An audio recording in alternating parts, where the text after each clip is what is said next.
भारत में वर्णन आता है कि भीष्म पितामह ने कहा था, मेरा अंतिम संस्कार ऐसी भूमि पर करना जहां किसी का ना हुआ हो संस्कार।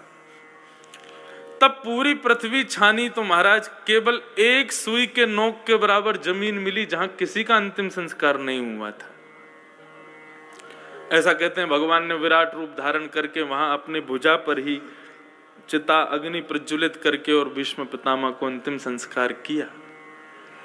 इस प्रकार पितामह भीष्म के स्तुति का मंगल स्तवन भागवत में कहा गया। भगवान ने पांडवों को कहा, भैया अब मुझे छुट्टी दो, मैं वापस द्वारिका जाऊं।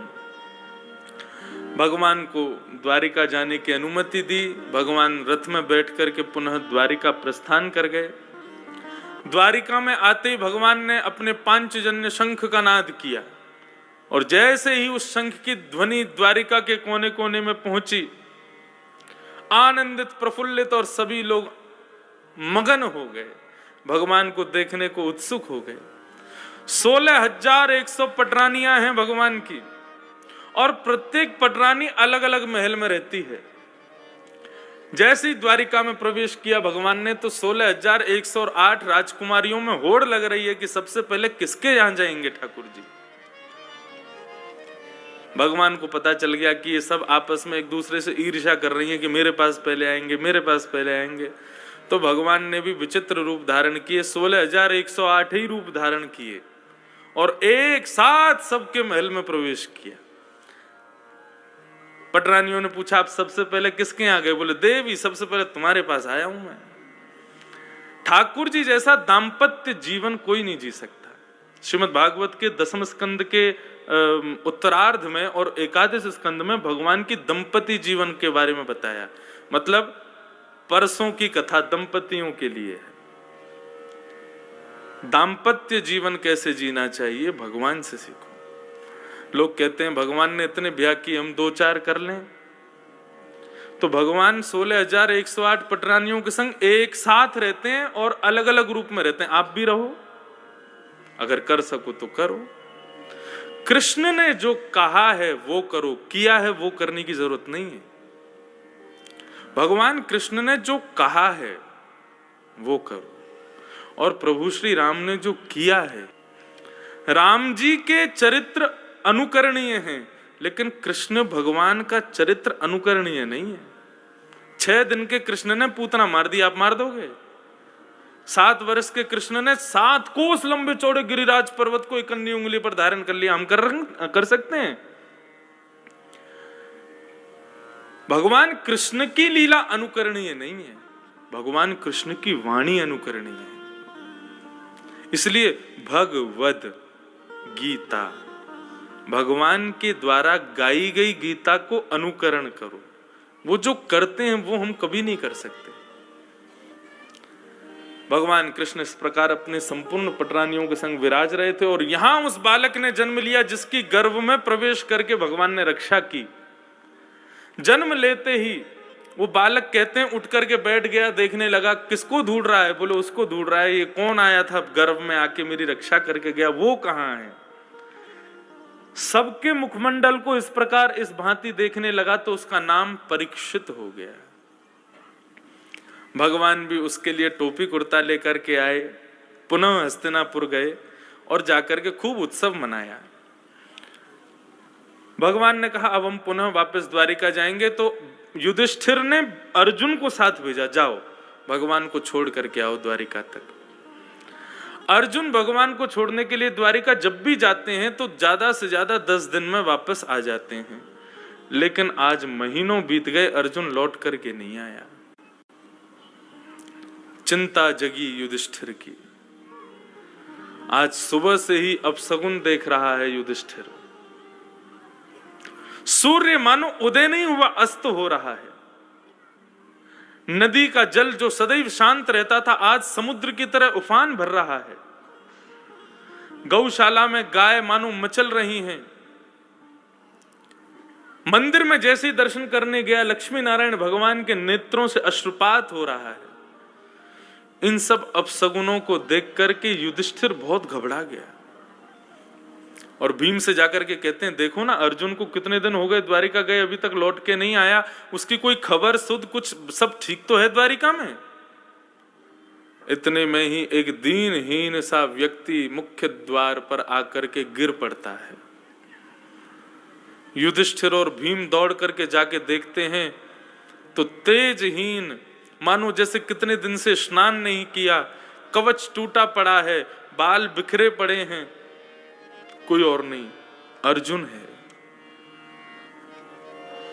अर्जुन से द्वारिका के विषय बहुत देर तक तो मानो जैसे सुन रहा हो, कुछ नहीं बोला। अर्जुन, तुम द्वारिका गए थे ना? रुक्मणी ठीक है ना? भगवान की समस्त पटरानियां ठीक है ना? देवकी वसुदेव सब कुशल है ना? भगवान के पुत्र प्रद्युम्न अनिरुद्ध आदि सब ठीक है ना? द्वारिकाधीश को कोई दिक्कत तो नहीं है ना? सब ठीक है ना? द्वारिकाधीश नाम सुनते ही अर्जुन का पूरा शरीर कंपायमान हो गया, नेत्रों से अश्रुपात होने लगे। युधिष्ठिर की भुजा को पकड़ करके हृदय से लगा के जोर जोर से रुदन करने लगा। और अर्जुन कहता है, भैया निरंतर हमारे साथ छाया की तरह रहने वाले, महाभारत विशाल युद्ध को इस प्रकार पार करवा दिए जैसे एक मां अपने पुत्र के हाथ को पकड़ करके पार कर देती है, जिनकी वजह से मेरा गांडीव धनुष तीनों लोकों में सबसे ज्यादा प्रचलित था। मैं यदि स्वर्ग जाता था तो इंद्र भी अपना आसन छोड़ देता था। क्यों? बोले कृष्ण का मित्र अर्जुन आया है। ऐसे हमारे प्रिय कृष्ण द्वारिकाधीश हम सबको अकेला छोड़ करके अपनी पूरी लीला संवरण करके अपने धाम को प्रस्थान कर गए। धराधाम की लीला उनकी पूरी हो गई और उनके जाते ही संपूर्ण द्वारिका नगरी, कंचन की स्वर्ण की नगरी द्वारिका समुद्र में डूब गई है। मुझे एक छोटा सा काम दिया था कि मेरी अष्टपटरानी तो मेरे साथ जाएंगी, लेकिन इन 16,100 राजकुमारियों को तुम ले जा करके वृंदावन, 16,100 राजकुमारियों को तो उन्होंने वृंदावन भेज दिया, लेकिन अष्टपटरानियों को मेरे साथ भेजा था कि इनको हस्तिनापुर ले जाना। मेरे जाने के बाद द्वारिका नहीं रहेगी। उन 8 पटरानियों को मैं अपने साथ लेकर के आ रहा था। गांडीव धनुष का बहुत अहंकार था मुझको। एक कोल भील के गांव में एक कोल आया, एक भील आया और मुझसे उन 8 को हरण करके ले गया। जिस धनुष का अहंकार था हमेशा मेरे भीतर, वो धनुष भी मेरे किसी काम नहीं आ पाया। आज भगवान की याद आ रही है अर्जुन को। युधिष्ठिर मौन हो गए, भीम मौन हो गए। पर्दे के पीछे खड़ी हुई भुआ कुंती ने जैसे सुना कि द्वारिकाधीश अपनी लीला पूरी करके चले गए, ये वियोगात्मक ये शब्द जैसे ही कर्णरंध्र में प्रवेश किया, कुंती रुक ही नहीं पाई, तत्क्षण प्राणों का परित्याग कर दिया। कृष्ण नहीं रहे तो हम रह के क्या करना। बंधुओं, कभी भी ये बात नहीं कहनी चाहिए कि भगवान कृष्ण, कहना भी पाप है। मृत्यु शब्द भगवान के लिए प्रयोग कभी मत कीजिएगा। भगवान का ना तो कभी जन्म होता है और ना कभी मृत्यु होती है। भगवान अवतार लेते हैं, लीला पूरी करके फिर अवतार को ही समेट करके चले जाते हैं। वे पांच भौतिक शरीर से विमुख चिन्मय स्वरूप धारण करके आते हैं और अपने सशरीर, अपने परिकर को संग लेकर के वैकुंठ चले जाते हैं। उनकी अंत्येष्टि आदि ये सब कभी नहीं बोलना चाहिए, और जो कहे उसको टोक करके मना कर देना चाहिए। कभी मत बोलो ऐसा। भगवान के लिए कभी ऐसा भाव प्रस्तुत मत करना। आज समस्त पांडवों को एक एक उपकार याद आ रहा है भगवान का।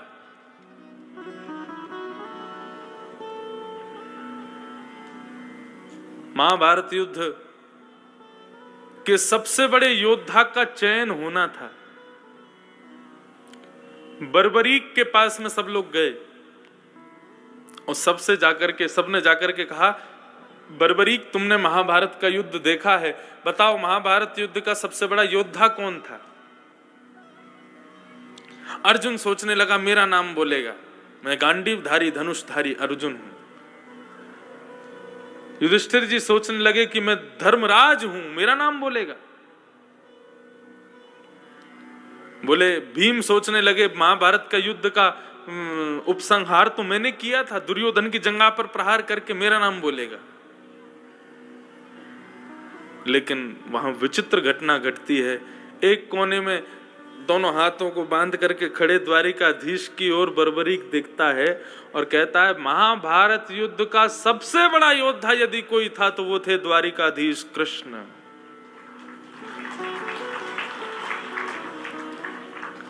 युधिष्ठिर चिल्लाने लगा बर्बरीक पर, अरे बर्बरीक, तेरा धड़ चला गया, धड़ के साथ शायद बुद्धि भी चली गई है। अरे जिन्होंने शस्त्र को हाथ तक नहीं लगाया महाभारत युद्ध में, तू कह रहा है वो सबसे बड़े योद्धा थे। योद्धा का लक्षण पता है? कवच पहनता है, न जाने कितने प्रकार के आयुधों के नाम गिनवाता है युधिष्ठिर। उन सबको धारण करके जब योद्धा आता है तब उसको योद्धा कहा जाता है। हाथ में घोड़े की रस्सी पकड़ करके चाबुक मारने वाले को तुम योद्धा कह रहे हो? आज युधिष्ठिर के नेत्र सजल हो गए। अर्जुन कहता है भैया आपने भगवान कृष्ण के प्रति उस समय क्या नहीं कहा था? बहुत सावधानी से सुनिए। बोले मैं बताऊं, वास्तव में मैं और आप जो युद्ध कर रहे थे वो किस प्रकार का युद्ध था? बोले वो इस प्रकार का युद्ध था कि ठाकुर जी ने महाभारत युद्ध की सेना को जैसे ही एक बार देखा, देखते ही ठाकुर जी ने उन सब की प्राणों का तभी हरण कर लिया था। मैं और आप तो केवल मरे मराए मुर्दों को ही मार रहे थे, उनकी मृत्यु तो पहले ही हो चुकी थी। सावधानी से सुनिए बहुत। ये अभी कथा जिस गति से चले अब चले, हम कृष्ण जन्म चाहे 12 बजे करें, आज कर देंगे। हमसे भागा नहीं जाता कथा में। हमें एक प्रसंग दिखता है तो आप लोग दिखना बंद हो जाते हो, मुझे प्रसंग दिखने लग जाता है और फिर मुझे लगता है इसको कह ही दूं। जब महाभारत का युद्ध सुनिश्चित हुआ उस समय युधिष्ठिर राजा से भगवान कृष्ण ने एक उनको उपाय बताया। बोले देखो पांडवों कौरवों के पास सेना बहुत बड़ी है और तुम्हारे पास उतनी बड़ी सेना नहीं है। क्या करो, अपने मित्र राजाओं को संदेश लिखो और तुम्हारे जितने भी मित्र हैं पूरे भारतवर्ष में उन सबको संदेश लिख करके सबको आमंत्रण भेजो कि वे अपनी सेना लेकर के यहां पधारें। सेना का बल तो होना बहुत जरूरी है। युधिष्ठिर ने कहा जो आज्ञा। उसने अपने सारे राजाओं को, यहां तक कि इन राजाओं की श्रृंखला में लंका के नरेश विभीषण का भी नाम था।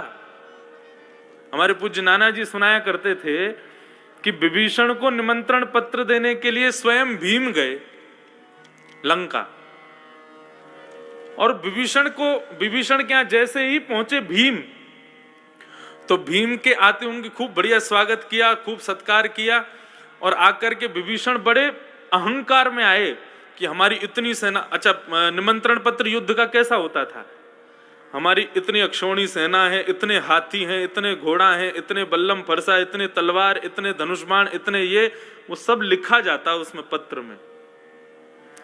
तो भीम को बड़ा अभिमान था कि महाभारत जैसा युद्ध तो पूरे विश्व में आज तक कभी हुआ नहीं है।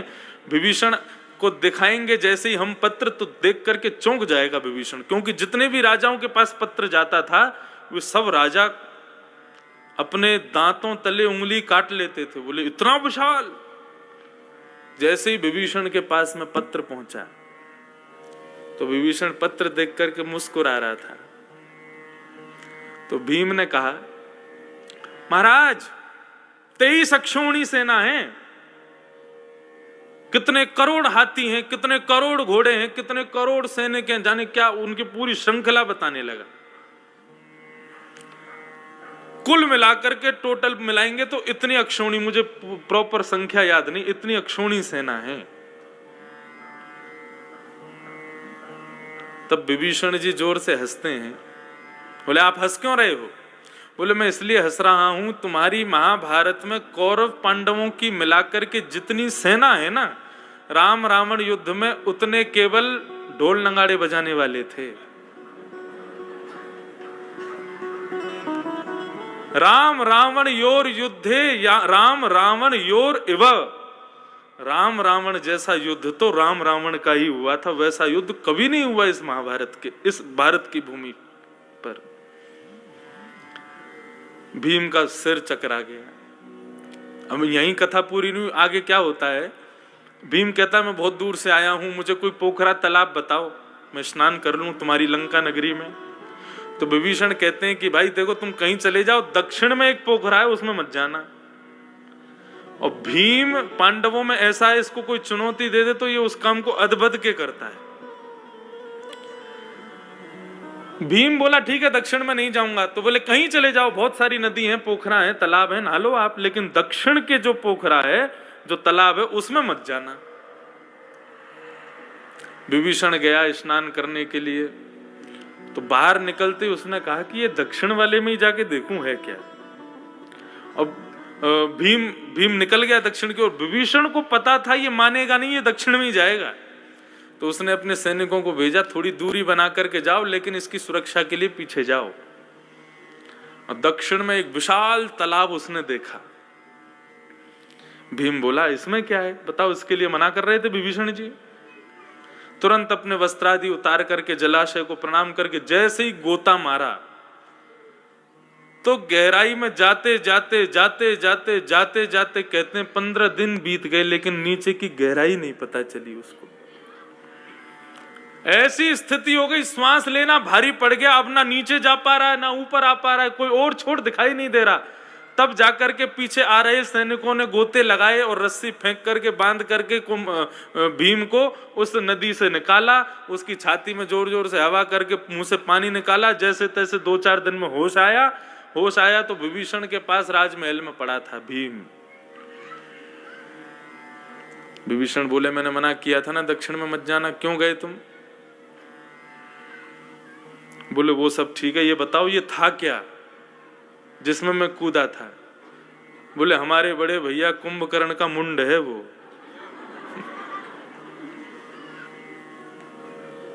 भीम बोला आपके चरण कहाँ हैं? अरे भाई कहाँ आ गया हूं मैं, ये कैसी नगरी है? बोले हम बोल रहे हैं ना राम रावण जैसा युद्ध तो राम रावण का ही हुआ है, लेकिन तुम्हारी महाभारत युद्ध में सहायता करने के लिए दक्षिण प्रांत के समस्त राजा आएंगे, तुम चिंता मत करो। तब विभीषण ने पत्र लिखा उडुपी के राजा, एक दक्षिण में स्थान है उडुपी, वहां के राजा को पत्र लिखा कि आप जाइए। सबको पत्र लिखा आप सेना लेकर के जाओ, लेकिन उडुपी के राजा का एक विलक्षण योगदान था महाभारत युद्ध में। उडुपी में भगवान कृष्ण का बहुत सुंदर मंदिर है। तो उडुपी के राजा वो अपनी सेना लेकर के पहुंचे हस्तिनापुर। तो जैसी सेना लेकर के पहुंचे भगवान कृष्ण सबका स्वागत कर रहे थे, आओ आओ आओ विराजो, तुम ये कार्य करना, तुम यहाँ की सेना, तुम यहाँ का भाग संभालना, तुम पूर्व के भाग को संभालना। तुम जैसे उडुपी का राजा आया तो भगवान कृष्ण उससे कहने लगे बताओ तुमको क्या सेवा दी जाए। तो बोले महाराज मैं सोच रहा हूं आपकी इतनी बड़ी सेना सुबह से शाम तक युद्ध करेगी, सूर्यास्त होते युद्ध नहीं होता था, फिर सब भोजन करके आराम करते थे। सूर्यास्त होते ही इतनी विशाल विलक्षण सेना को भोजन कौन कराएगा? मेरी पूरी सेना अस्त्र शस्त्र के बिना आई है, क्या लेके आई है? बोले सब कढ़ाई लेकर के आए, चम्मच लेके आए, चिमटा लेके आए, हम लोग सब क्या करेंगे? भोजन बनाएंगे, सबका भोजन बनाना और शाम को आपकी पूरी सेना को भोजन कराना। भगवान उसके भाव से इतने प्रसन्न हो गए, बोले ये तुमने सोचा ही नहीं कि इतनी भोजन की व्यवस्था कहां से होगी। तो उडुपी के राजा सबका भोजन बनाते थे, शाम को सबको देते थे। रात्रि में भगवान कृष्ण जब सोने जाते थे तो भगवान कृष्ण के कक्ष में उडुपी के राजा एक कटोरा में, चांदी के कटोरा में चने भर के रख देते थे ताकि रात में भूख लगे तो खा लेंगे। भगवान कृष्ण रोज रात्रि में बैठते थे और चिंतन करते थे दूसरे दिन युद्ध में क्या करना है। और चने खाते थे। संपूर्ण महाभारत का युद्ध हुआ, जब अंतिम दिन था तो युद्ध होने के बाद में भगवान सबको कोई ना कोई उपहार दे रहे थे, जितने राजा आए थे। उडुपी के राजा जैसे ही भगवान के सामने आए, भगवान ने उडुपी के राजा की एक विलक्षण बात को आज गौर किया जो इतने दिन से गौर नहीं किया। भगवान बोले, यार तुम एक बात बताओ, रोज सेना में से कम 1000, 2000, 3000 सैनिक मारे जाते थे। तुम्हारा भोजन सामग्री उतनी ही कैसे बन जाती थी जितनी सेना बचती थी? क्योंकि अंतिम पंक्ति जब होती थी उसी समय सारा भोजन पूरा हो जाता था। तुमको कैसे पता रहती थी कि आज कितनी सेना रहेगी, आज कौन मरने वाला है, क्या होने वाला है? तब उडुपी का राजा बोले प्रभु मैं आपके कक्ष में रोज रात्रि में चने रखता था, उनको गिन के रखता था, और जितने भी मुख्य योद्धा हैं उन सबका विचार करके रखता था। मुझे पता था आज आप रात्रि में क्या करेंगे, कक्ष में जाएंगे और ऊपर की ओर देखेंगे और सोचेंगे कल किसको मारना है, कल भीष्म पितामह को सैया पे लेटाना, कैसे लेटाना है, यहां से यूं अर्जुन जाएगा, यहां से ऐसे होगा। पूरी रूपरेखा आपके ऊपर बनती रहती थी, और जैसे ही भीष्म पितामह को बाण लगे, बाणों की सैया पे लेट गए, आप कहते हैं हाँ हो गया काम, फिर एक चना खा लेते थे। तो आपकी उस गणना से मैं समझ जाता था आज कितने लोग मरने वाले हैं। भगवान के नेत्र सजल हो गए, उसको हृदय से लगाया, बोले हम तुमसे इतने प्रसन्न हैं, जरूर उडुपी में हमारा एक सुंदर मंदिर बनाओ और उस मंदिर की मूर्ति में मेरा पूर्ण रूपेण आवेश रहेगा। तो आज अर्जुन कह रहे हैं कि प्रभु महाभारत के योद्धा हम नहीं थे, महाभारत के योद्धा तो कृष्ण ही थे, जो केवल अपनी दृष्टि मात्र से, देखने भर से सभी लोगों के प्राणों का हरण कर लेते थे। वो कृष्ण आज हमको छोड़ करके चले गए। अत्यंत दुखित पांडव, तुरंत युधिष्ठिर ने अपने सिर का मुकुट उतार दिया, बोले कि अब मैं इसका अधिकारी नहीं हूं।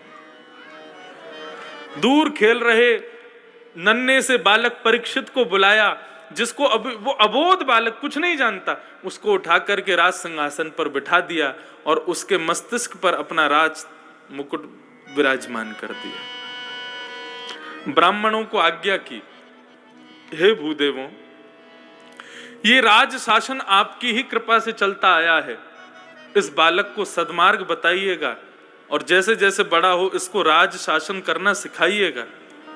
हम लोग अब इस पृथ्वी पर नहीं रहेंगे, जिनके अनंत उपकारों से आज हम जी रहे हैं, उनकी अनुपस्थिति में हम इस राज महल में रहेंगे? ऐसा नहीं कर सकते। पांचों पांडवों ने वड़कल वेश धारण कर लिए, वन के वेश धारण करके द्रौपदी को साथ लेकर के पांचों पांडव स्वर्गारोहण को प्रस्थान कर गए।